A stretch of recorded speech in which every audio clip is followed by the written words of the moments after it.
आदरणीय दर्शकबिन नमस्कार। कार्यक्रम माउन्टेन संवादमा यहाँहरू सबैलाई हार्दिक स्वागत गर्छु। म पुष्पा पोखरेल। माउन्टेन संवादको आजको यो पहिलो प्रस्तुतिमा हामी कुरा गर्नेछौँ प्रधानमन्त्री केपी शर्मा ओलीले प्रतिनिधि सभा विघटन गर्नुभयो। राष्ट्रपति विद्यादेवीले त्यसलाई स्वीकृत गरिसके सँगै प्रतिनिधि सभा विघटन भयो। सडकमा यसको व्यापक विरोध भयो। सरकारकै केही पक्षहरू अर्को खेमा यसको विरोध गरिरहेको छ। प्रमुख प्रतिपक्ष नेपाली कांग्रेस यसको विरोध गरिरहेको छ। जसपा लगायत अन्य साना दलहरूले पनि यसको विरोध गरिरहेका छन्।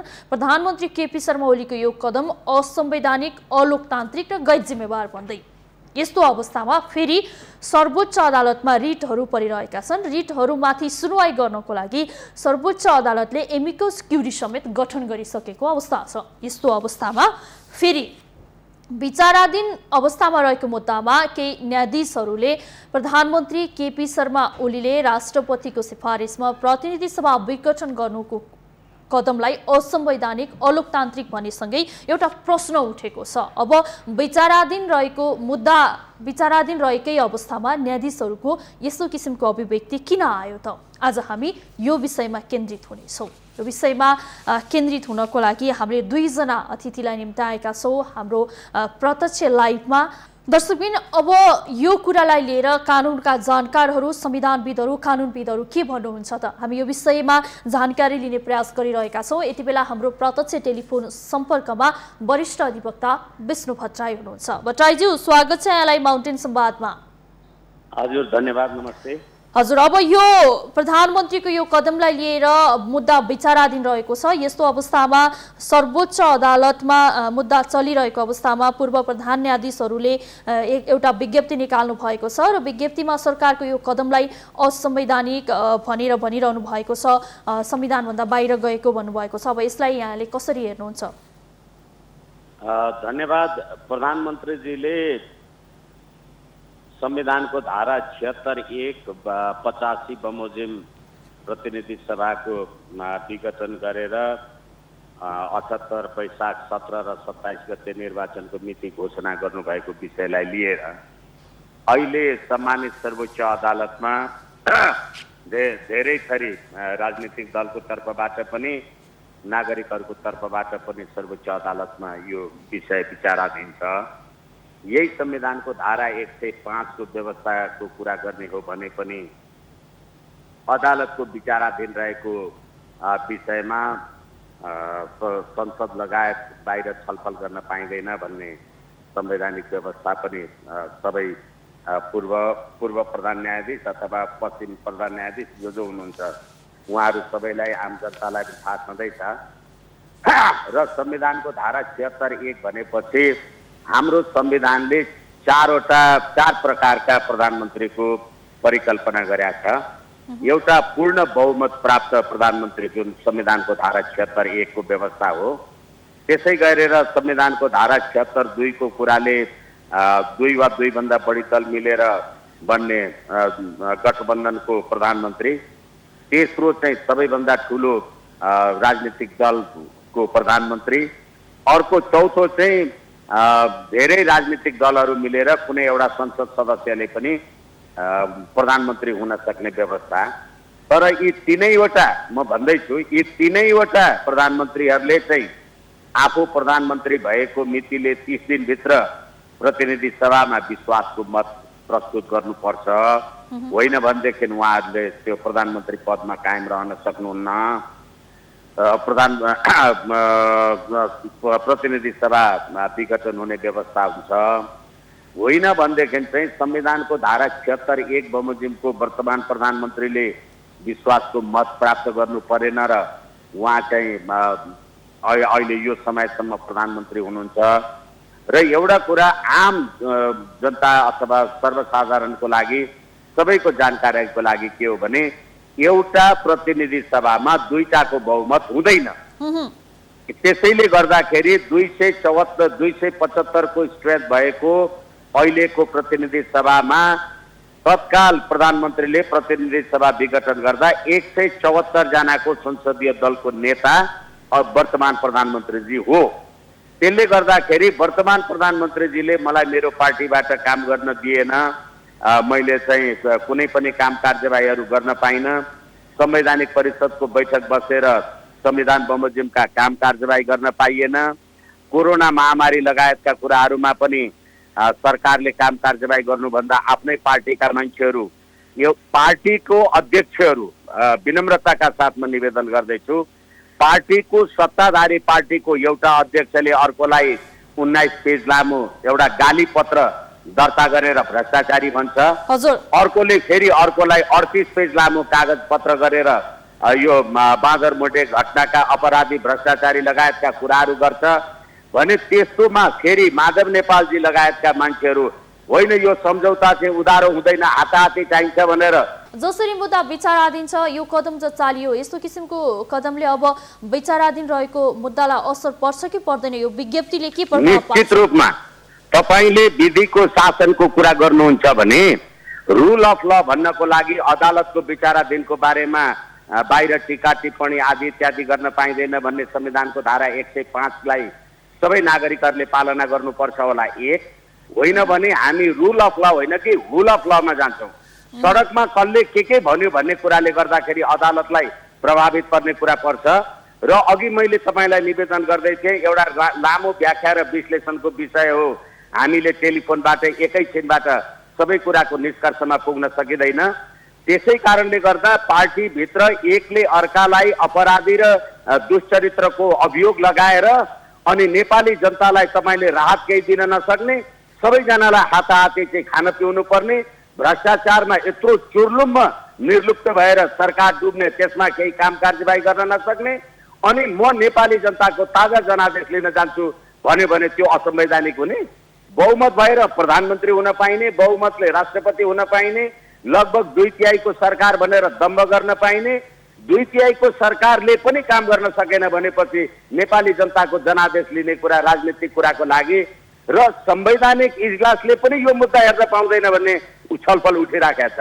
अब जाने कहाँ त भनेको, एक थरी संविधान बमोजिम भएन भन्ने, अर्को थरी संवैधानिक इजलासले यो मुद्दा हेर्न पाउँदैन भन्ने, एकजना न्यायाधीश चाहिँ होइन यो चाहिँ प्रधानमन्त्रीजीको तत्कालीन एटर्नी जनरल हुँ म अथवा अहिलेको एटर्नी जनरलको ल फर्मको पार्टनर हुँ भनेर एउटा न्यायाधीशले स्टेप डाउन गर्ने भनेपछि यो देशमा साँच्ची भन्ने हो भने निष्पक्ष, स्वतन्त्र र सक्षम न्यायपालिका नै रहेन रहेछ भन्ने कुरा पनि त भयो नि।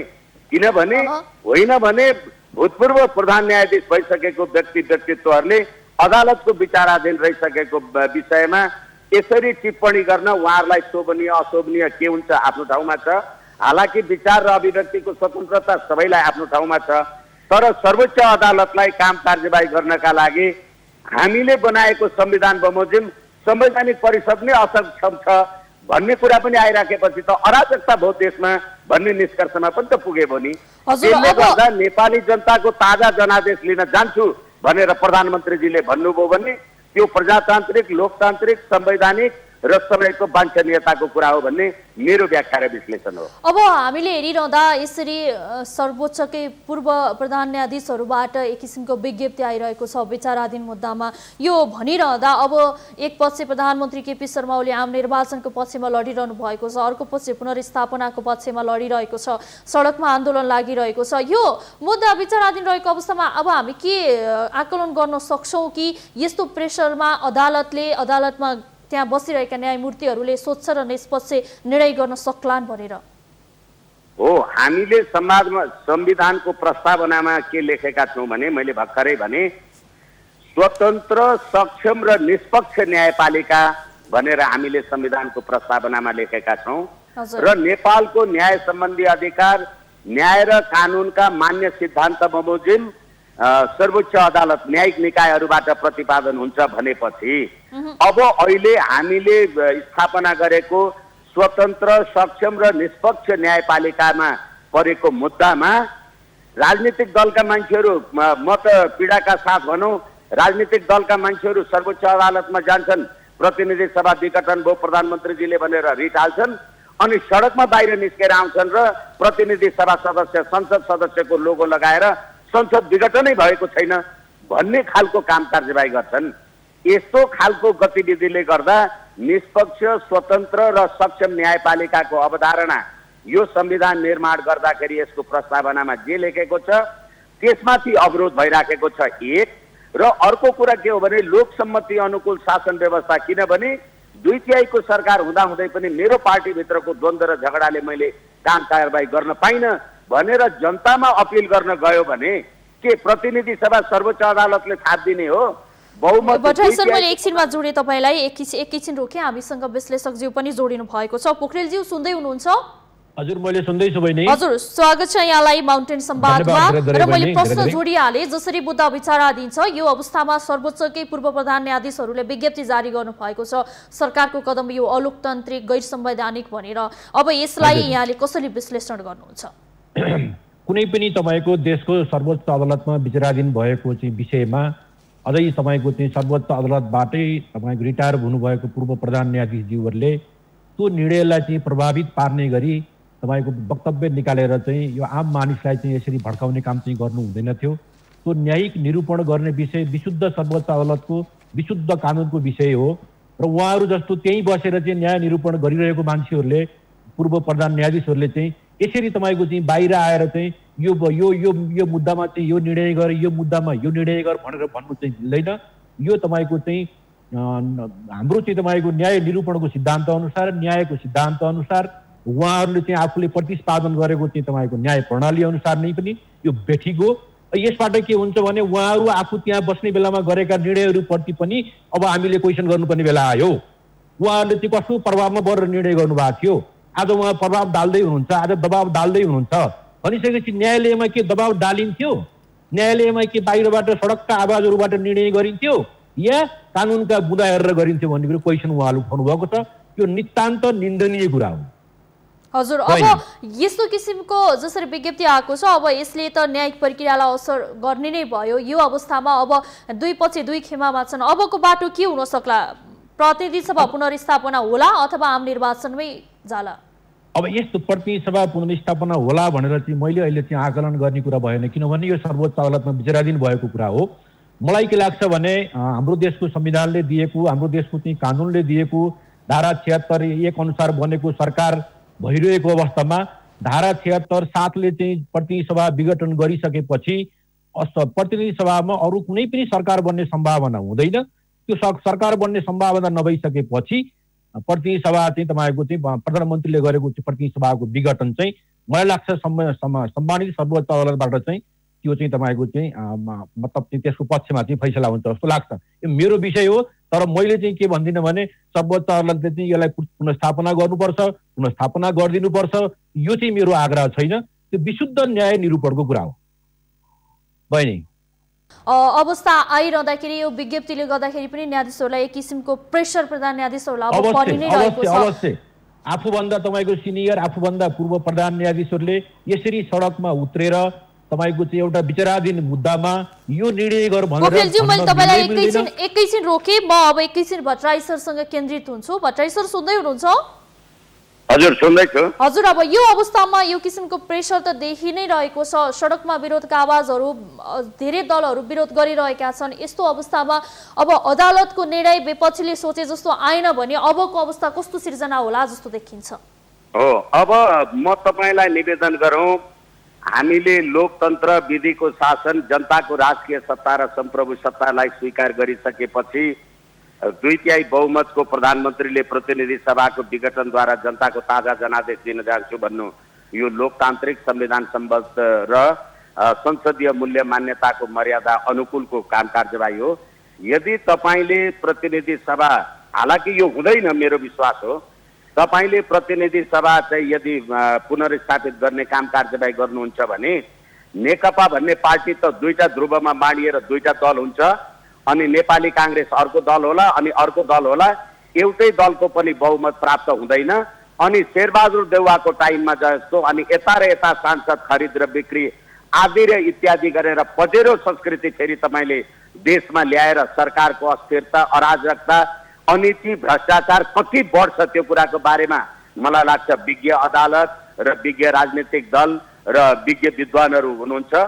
होइन भनेदेखि नेपाली जनताको ताजा जनादेश लिनका लागि संसारमा संसदीय प्रजातन्त्र भएको मुलुकमा यस्ता पद्धति र प्रणालीहरू निरन्तर चलिरहने हुन् र जुन संसदमा दुईटा दलको बहुमत हुँदैन भनेपछि अब 174 को स्ट्रेन्थमा रहेको प्रधानमन्त्रीले प्रतिनिधि सभा विघटन गर्यो, विघटनको सिफारिस गरेर कार्यान्वयन भयो भनेदेखि अदालतले कसरी अर्को सरकार बन्ने सम्भावना देख्छ र तिमी चाहिँ प्रतिनिधि सभा विघटन गरेको कुरा भएन भनेर। किनभने संविधानको धारा 100 को उपधारा 2 बमोजिम प्रधानमन्त्रीको दल विभाजित भयो भने अथवा प्रधानमन्त्रीले संसदको विश्वास प्राप्त गरेन भने अर्को निर्वाचन गर्ने अथवा प्रधानमन्त्रीले राजीनामा गर्ने र संविधानको धारा 100 को उपधारा 4 ले 25% सदस्यहरूले प्रधानमन्त्रीमाथि अविश्वासको प्रस्ताव राख्न पाउँछन्। तर अविश्वासको प्रस्ताव राख्दाखेरि हुने प्रधानमन्त्रीको नाउँ पनि त्यहाँ उल्लेख गर्नुपर्छ भन्ने संविधानको धारा 100। मलाई भन्दा त बढी भूतपूर्व प्रधान न्यायाधीशज्यूहरूलाई यो धेरै राम्ररी थाहा होला नि त। त्यस्तो खालको गतिविधि परिस्थिति कहाँबाट आयो र 2/3 को प्रधानमन्त्रीले प्रतिनिधि सभा, यो संविधानमा प्रधानमन्त्रीले प्रतिनिधि सभा विघटन गर्न पाउँदैन भनेर लेखेका छ। वरिष्ठ अधिवक्ता विष्णु भट्टराईले पूर्व प्रधान न्यायाधीशहरूको कदम जसरी विज्ञप्ति जारी भएको छ यो कदम गलत भनिरहनु भयो, तपाईले सुनिरहँदा अब तपाईको विश्लेषण के छ यसमा? अब यो पूर्व प्रधान न्यायाधीशहरूले चाहिँ मलाई के लाग्छ भने अहिले त उहाँहरूले यत्रो तपाईँको चाहिँ देशको संवैधानिक चाहिँ कुराहरू चाहिँ बाहिर आइरहेको छ, यस्ता तपाईँको समस्याहरू बाहिर आइरहेका छन्, एउटा सत्तारूढ पार्टी चाहिँ विभाजन भएर सडकमा पुगिरहेको छ र त्यसको न्याय निरूपण गर्नको लागि सर्वोच्च सम्मानित सर्वोच्च अदालतमा भएको विषयमा उहाँहरूले त्यो सर्वोच्च अदालतलाई सहयोग गर्ने गरी, उहाँहरूले त्यो सर्वोच्च अदालतको चाहिँ निष्पक्षतालाई सहयोग गर्ने गरी बस्नु पर्थ्यो। तर उहाँले एक पक्षधर एउटा पक्षको तपाईँको चाहिँ भावना बोकेर जुन वक्तव्य जारी गर्नुभएको छ, मैले अघि नै भने बहिनी यो भनेको चाहिँ उहाँहरूले त्यहाँ बस्दाखेरि गरेका निर्णयहरू चाहिँ प्रभावित भएर गर्नुहुन्थ्यो भन्ने क्वेसन चाहिँ अब बाहिर आएको छ। नकि किन उहाँहरूले अहिले जुन प्रभाव पार्न खोज्दै हुनुहुन्छ, न्याय निरूपणमा प्रभाव पार्न खोज्दै हुनुहुन्छ, यो हिसाबले उहाँहरू पनि कहीँबाट चाहिँ प्रभावित भएर हिजोका दिनमा न्याय निरूपण गर्नुभएको थियो भन्ने क्वेसन आइरहेको छ। यो नितान्त गलत काम गर्नुभएको छ। देशका न्यायमूर्तिहरूले, देशलाई न्याय दिइरहेका मानिसहरूले, संविधानको तपाईँको व्याख्या गर्ने ठाउँका मानिसहरूले, हिजो व्याख्या गर्दै आएका ठाउँका मानिसहरूले आज चाहिँ संविधानमा भएको निष्पक्षतालाई तपाईँको एक पक्षमा लागेर जुन वक्तव्य जारी गर्नुभएको छ, यो विशुद्ध संवैधानिक निरूपणको कुरालाई चाहिँ वक्तव्य जारी गर्नुपर्ने आवश्यकतै छैन नि। एउटा सामान्य नागरिकले पनि अदालतलाई चाहिँ प्रभाव पार्ने गरी केही भन्नु हुँदैन भन्ने कुरो छ हाम्रो न्याय निरूपणको सिस्टममा, पद्धतिमा, होइन? त्यो कुरो त मलाई भन्दा उहाँलाई बढी थाहा छ। उहाँ त त्यहाँ बसेर न्यायको व्याख्या गर्ने मान्छे हो, न्यायको तपाईँको सिद्धान्त प्रतिपादन गर्ने मान्छे हो। उहाँहरूले नै तपाईँको चाहिँ सडकमा आएर यो विषयमा चाहिँ यो फैसला गरे भनेर भन्न मिल्दैन जस्तो लाग्छ मलाई। र यो हुँदै होइन, यो कहीँको पनि तपाईँको न्याय प्रणालीमा यस्तो हुँदैन, होइन? त्यस्तो हो भनेदेखि तपाईँको चाहिँ बाहिर पूर्व प्रधान न्यायाधीशहरूले चाहिँ वक्तव्य जारी गरेर तपाईँको चाहिँ न्याय निरूपणलाई चाहिँ असर पार्ने भने त हाम्रो न्याय सिस्टम त भद्रगोल रहेछ भन्ने त हामीले बुझ्नु पर्यो नि त। हाम्रो न्याय सिस्टम त तपाईँको स्वतन्त्र रहन्छ भन्ने त हामीले बुझ्नु पर्यो नि त। हाम्रो न्याय सिस्टम त सडकबाट चाहिँ निर्णय हुने रहेछ भन्ने कुरो त बुझ्नु पर्यो नि त। यहाँको महत्त्वपूर्ण समय र संवादका लागि यहाँलाई विशेष धन्यवाद। धेरै धेरै धन्यवाद बहिनी। पहिला अलिकति प्रविधिले गर्दा चाँडै जोइन हुन पाइन्न, त्यसको लागि क्षमा चाहन्छु। हस् दर्शकबिन, उहाँ हुनुहुन्थ्यो राजनीतिक विश्लेषक हरिहर पोखरेल। आजको विषयमा हामीले सर्वोच्च अदालतमा मुद्दा विचाराधीन छ। यस्तो अवस्थामा सर्वोच्च अदालतकै पूर्व प्रधान न्यायाधीशहरूले प्रधानमन्त्री केपी शर्मा ओलीको कदम असंवैधानिक भन्दै विज्ञप्ति जारी गर्नुभएको छ। पूर्व प्रधान न्यायाधीशहरूमा बिनबहादुर रायमाझी, अनुपराज शर्मा, कल्याण श्रेष्ठ र सुशीला कार्कीले यो कदम असंवैधानिक भनेर विज्ञप्ति जारी गरिरहँदा विचाराधीन रहेको मुद्दामा के असर पर्छ, न्यायमूर्तिहरूले निष्पक्ष न्याय गर्न सक्छन् कि सक्दैनन्, आज हामी यही विषयमा केन्द्रित रह्यौँ। यो विषयमा कुरा गर्न हामीसँग हुनुहुन्थ्यो वरिष्ठ अधिवक्ता विष्णु भट्टराई, त्यस्तै राजनीतिक विश्लेषक हरिहर पोखरेल। आजका दुवै अतिथिसहित मलाई पनि बिदा दिनुहोस्। माउन्टेन टेलिभिजन हेर्दै रहनुहोला। नमस्कार।